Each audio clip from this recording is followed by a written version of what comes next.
Et d'ailleurs, je vais profiter ici pour appeler le colonel Laourou à réellement revoir la copie avec ces éléments au niveau de la douane. Parce que je suis venu faire le tour du Nord et j'ai des récriminations. Et tout le monde dit c'est talon, ce n'est pas talon. Mon colonel, quand je vais rentrer à Cotonou, je viendrai échanger avec vous. Et surtout, ne me dites pas, nous appliquons la loi. Nous avons tous fait le droit. Et les tests, tels que je les ai lus, ne permettent pas ce que je vois là.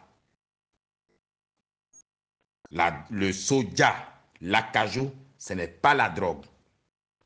Parce que quelqu'un transporte un camion en dehors des heures réglementaires, on ne peut pas le déposséder de son bien et vendre ça aux enchères et qui ne participe même pas à cette enchère-là.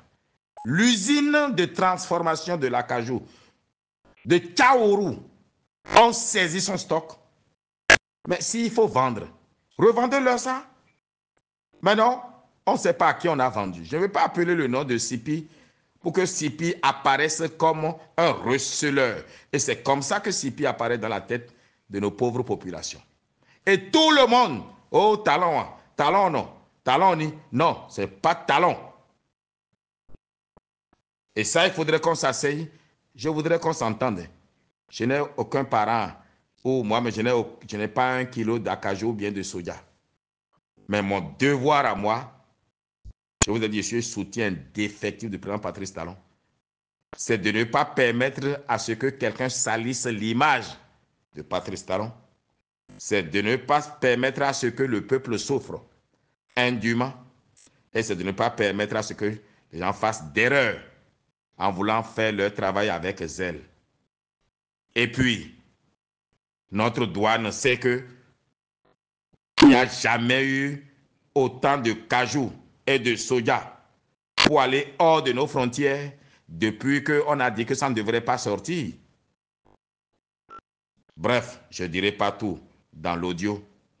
Quand je vais rentrer, je verrai le ministre des Finances, Romuald Wadaye, pour lui dire ce qui se passe là est dangereux.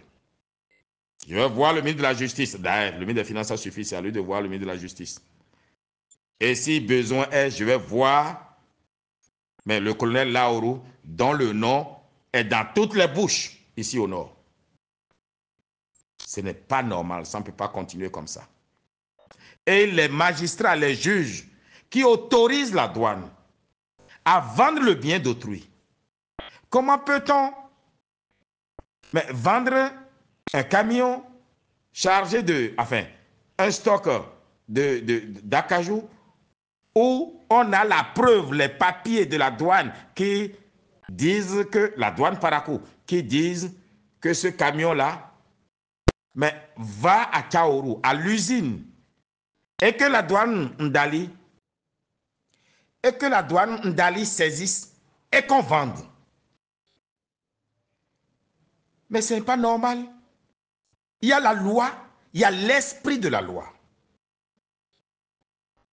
Il y a la loi, il y a l'esprit de la loi.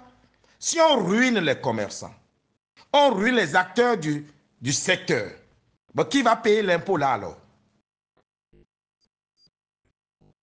Je ne veux pas que les douaniers me voient comme leur adversaire, mais il va falloir bien nous expliquer certaines choses. Et surtout, ne dites pas, oh, c'est la loi, oh, c'est l'État qui a pris tel test. Ah non, pas du tout.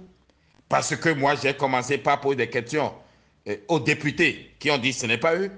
J'ai posé des questions. J'ai même attaqué le ministre du Commerce qui a dit c'est pas elle, qui a expliqué. J'ai attaqué le directeur départemental de l'industrie et du commerce du Borgou, monsieur Rufus Sarret, il s'est expliqué. Il faut que la douane travaille en considérant que ce sont nos parents, ce n'est pas des étrangers. Et je voudrais qu'on retienne le soja, l'acajou, ce n'est pas la drogue. Maintenant, vous, nos parents, c'est aussi vous le problème. Votre désir d'aller vendre vos produits à l'étranger, par trafic, C'est ça justement qui crée tout ce qu'on vit là. Mais vous avez vos complices qui vous permettent de pourtant aller vers le Togo. Ceux qui font traverser les frontières avec bajaj, 3 sacs sur engin, dans la zone de Séméré et autres, vous ne faites pas du bien à notre pays. Vous étiez tous contents qu'on vous lance la route. Mais d'où l'argent va venir? En tout cas là, ça Gabanaomi. Ceux qui vont m'insulter, qui disent, pour dire, oh, qui a fait de Corvée le médiateur et des paysans, c'est votre problème. Ceux qui sont heureux que je sois médiateur, ils le sont et ils sont très nombreux. Vous qui pensez avoir souffert d'injustice par rapport à votre ceci, vous pouvez prouver cela. Nous irons devant le président Patrice Talon, qui est un père de famille, qui n'a demandé à aucun douanier de vendre le bien d'autrui. Les magistrats qui autorisent subitement la vente, et on ne permet même pas à la victime de participer, mais à la vente aux enchères. Ah, il faudrait qu'on s'explique. Hein. Si c'est l'État qui a mangé l'argent, il faut que l'État rembourse. Si c'est un douanier ou avec n'importe qui, il va rembourser. Alors, moi, je suis un soutien indéfectible du président Patrice Talon. Et de ce point de vue, je prendrai toujours les positions que je juge justes, au besoin même pour dénoncer mon père ou ma mère, si je crois que cela doit faire du tort au président Talon, aussi à mal donne. C'est d'ailleurs pourquoi vous savez très bien que Seydou Adambi, le ministre, est mon frère et ami. Mais quand il est sorti pour rendre compte de la production de pétrole marginal resté dans le bloc 1, le bloc de Sémé, puisque vous avez commencé tous par croire que ce pétrole nous rendait désormais riches, je n'ai pas hésité à faire une sortie, pas pour le désavouer, mais pour vous ramener à la raison, pour dire on n'est pas devenu subitement riche. Le pétrole va couler, certes, mais ce pétrole-là n'est pas ce qui nous rend riches. Et notre richesse n'est pas dans le pétrole, puisque beaucoup de pays qui ont du pétrole n'ont pas pu faire ce que Talon a fait en 8 ans, grâce à votre sacrifice, votre effort. C'est d'ailleurs pour ça que je suis à Parakou. J'ai parcouru aussi une bonne partie des autres localités du Nord pour comprendre ce qui se passe dans le secteur soja et acajou. Personne ne vous demande de vendre votre soja et acajou à vil prix, au prix que veut l'acheteur, non. C'est d'ailleurs pour ça que le gouvernement a mis l'interprofession pour que les usines qui achètent et les producteurs puissent s'entendre entre eux librement pour définir le prix de commun accord. Mais on refuse que vous vendiez à l'étranger tout simplement parce que nous avons des usines chez nous qui ont besoin de matières premières. Et qui sont ceux qui travaillent dans ces usines? Ce sont les Béninois, nos fils. Les usines travaillant payent d'impôts. Ces impôts-là permettent de lancer les routes. J'étais au lancement de la route qui va jusqu'à Alédio, Séméré, en partant de comment on appelle ça, de Basila. Ben, c'est parce que justement, on a levé des impôts qu'on peut faire cette route-là. C'est vous qui êtes à Basila et environ, vous envoyez tout votre acajou au Togo. On trouvera de taxes et impôts pour faire quelle route? Cette route-là, je crois que c'est environ 50 milliards, oui. Je crois 54 ou bien 50 milliards, il faut que je demande. Je donne ces chiffres surtout pour répondre à ceux qui disent « Oh, on fait des routes, on ne sait pas combien ça coûte ». Le directeur de Sirat a donné le montant. Et quand il y a route là, allez, la plaque qu'on met, on met toujours le montant du projet. Donc, cessez de nous rabattre les oreilles pour dire vous ne savez pas à combien coûtent les travaux qu'on fait. Maintenant, je fais cet audio surtout pour répondre à ceux qui, opportunément, sont allés ressortir mon coup de gueule. Ah ben, le 16 février 2000, non, c'est pas le 16 février, c'est même avant le 16. En février en tout cas, début février 2024, où je faisais une analyse par rapport au financement obtenu par le ministre des Finances et le taux. Mais quand par la suite, je me suis rendu compte que la Côte d'Ivoire fait des prêts à 10%, le taux. Le Bénin est encore à 8%. Le Kenya à 12%. Mais ce n'est pas seulement Wadaï, c'est toute l'Afrique. Mais pourquoi c'est comme ça? Parce que nous ne construisons pas une économie fondamentale pour un développement à visage humain. C'est celui qui a l'argent, c'est lui qui décide de combien vous fait son prêt, si c'est vous qui êtes demandeur. Je dois le dire quand même, et vous le savez mieux que moi, que j'ai fait mes Qataris, avec qui j'avais 4% de propositions. Mais bon, les priorités ne sont pas les mêmes parce que les projets pour lesquels le ministre Wadaï allait chercher du financement ne sont pas les projets que les Qataris finançaient. Aussi, accuser Wadaï, c'est bien beau, mais c'est le Parlement qui vote le budget et notre budget est pratiquement à moitié dette et crédit. Évidemment que nous remboursons parce qu'on ne prête qu'à celui qui peut rembourser. C'est parce que nous remboursons qu'on nous prête. Donc, lui, il fait le sale boulot. Il doit parcourir le monde pour nous trouver des financiers.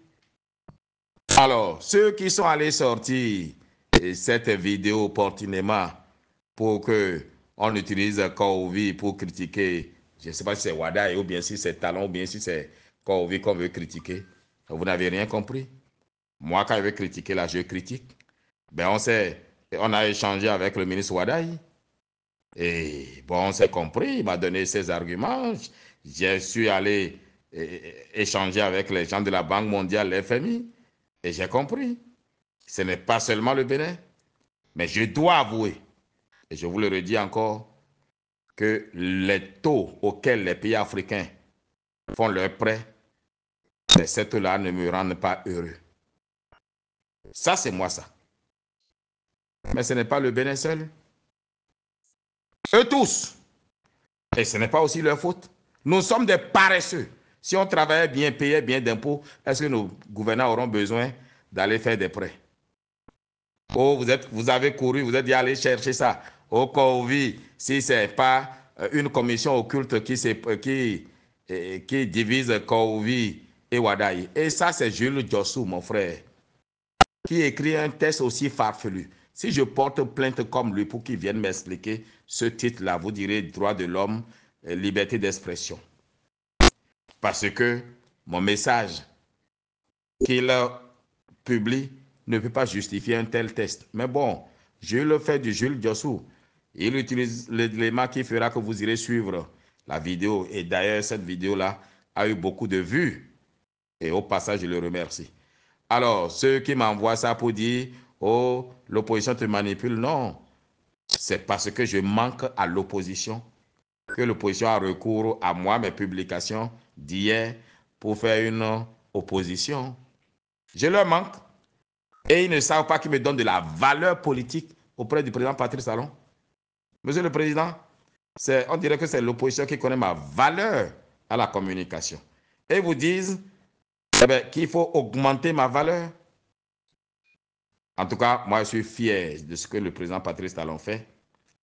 Et d'ailleurs, très prochainement, dans une cérémonie officielle, il lui sera transmis la distinction reçue au prix africain de développement le 15 octobre 2024 à Kigali, Rwanda, pour célébrer les réussites les performances de notre économie.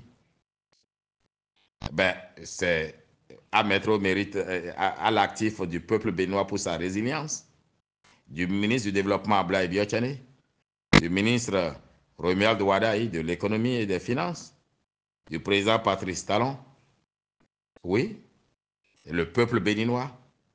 Alors bref, ne rougissez pas, partagez même au besoin pour que les gens sachent que je ne suis pas un idiot. Et je ne soutiens pas les yeux fermés, je soutiens parce que je crois. Et je sais questionner mon soutien. Ah oui, moi je ne suis pas de on soutient tout, hein, non. Je suis un soutien défectible, oui. Mais le président Patrice Talon n'est pas celui qui gère tous les secteurs. S'il y a un secteur où j'ai des questionnements, je vais les poser. Heureusement qu'il y a quelqu'un comme moi d'ailleurs. Et d'ailleurs, je vais profiter ici